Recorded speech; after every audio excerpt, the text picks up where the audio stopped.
kad ćeš prodat moju nekretninu? Koju nekretninu? Ma on gore, znaš.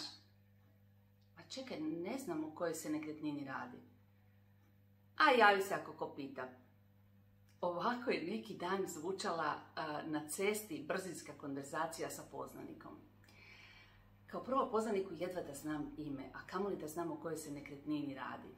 A kao drugo, nekretnina niti je zaprimljena u agenciji, niti smo je proučili, niti smo je oglasili, niti išta znamo o toj nekretnini. Često nas tako poznanici sreću na cesti i nude svoje stanove i kuće za prodaju i govore gdje su kupci. Međutim, to tako ne ide. Postoji procedura kako se obratiti agenciji i što sve napraviti da bi je agencija preuzela u prodaju.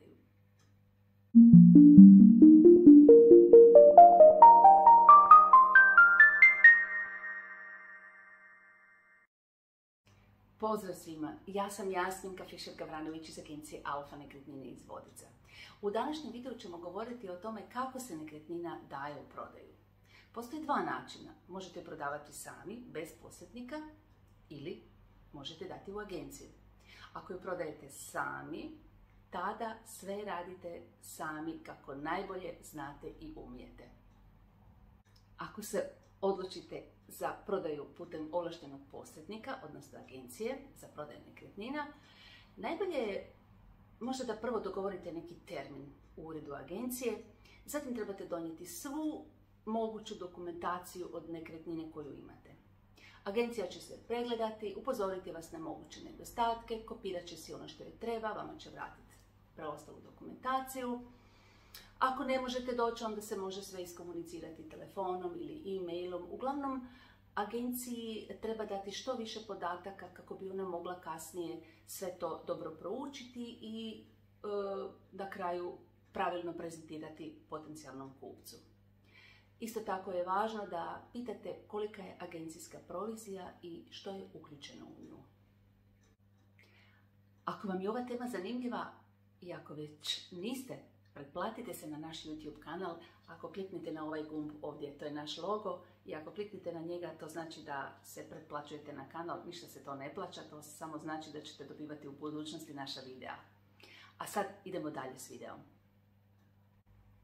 Ako je agencija ustanovila da nekretnina ima svu potrebnu dokumentaciju, tada se pristupa potpisivanju dokumenta koji se zove ugovor o posredovanju.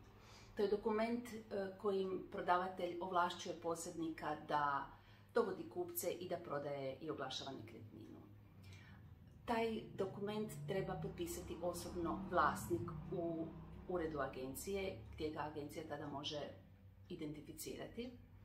Ako to nije moguće, može se poslati i e-mailom skenirani potpisani ugovor uz kopiju osobne iskaznice, a original se može poslati poštom.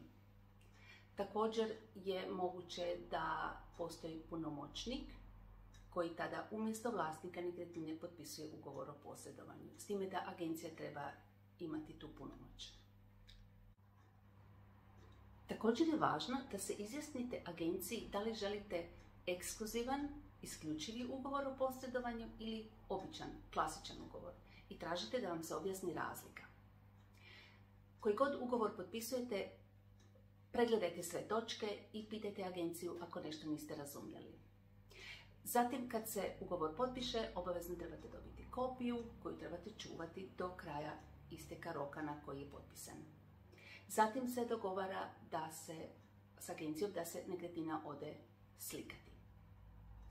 Kao što vidite, postoji red, način i procedura kako nekretninu dati posredniku u prodaju.